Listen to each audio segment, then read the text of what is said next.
যদি বলি তৃতীয় বিশ্বযুদ্ধের সূচনা ইতিমধ্যে শুরু হয়ে গেছে।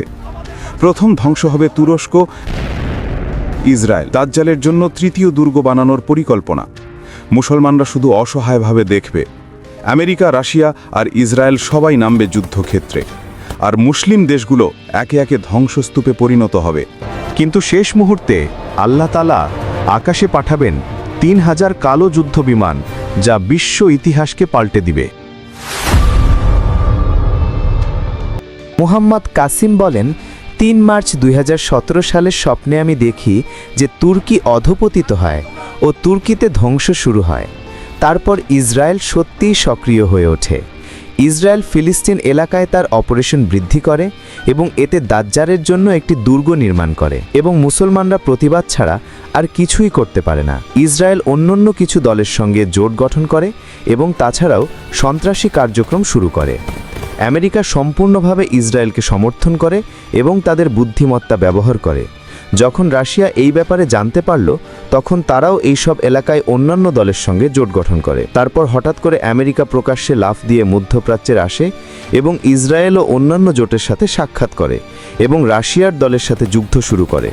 এসব দেখার পর রাশিয়াও লাফ দেয় এবং তার মিত্ররা সমর্থন করে, এবং এইভাবে তৃতীয় বিশ্বযুদ্ধ শুরু হয় এবং যুদ্ধের ময়দান হয় মধ্যপ্রাচ্যের দেশগুলো, যার কারণে মধ্যপ্রাচ্যের দেশগুলোতে খারাপ ধ্বংস শুরু হয় ও এই যুদ্ধ বাড়তে থাকে।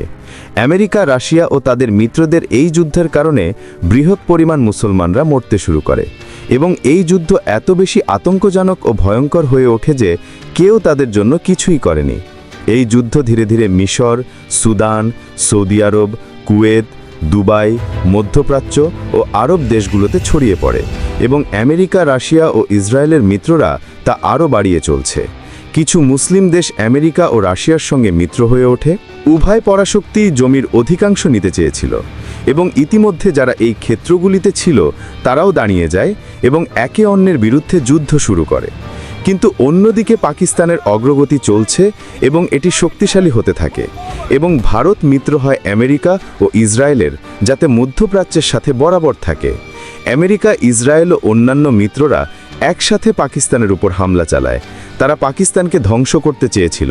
পাকিস্তানের শত্রুদের সংখ্যা ছিল মহান, কিন্তু আল্লাহ পাকিস্তানকে সাহায্য করলেন ব্ল্যাক জেট ফাইটার দ্বারা, যার সংখ্যা ৩,০০০-এর কাছাকাছি ছিল।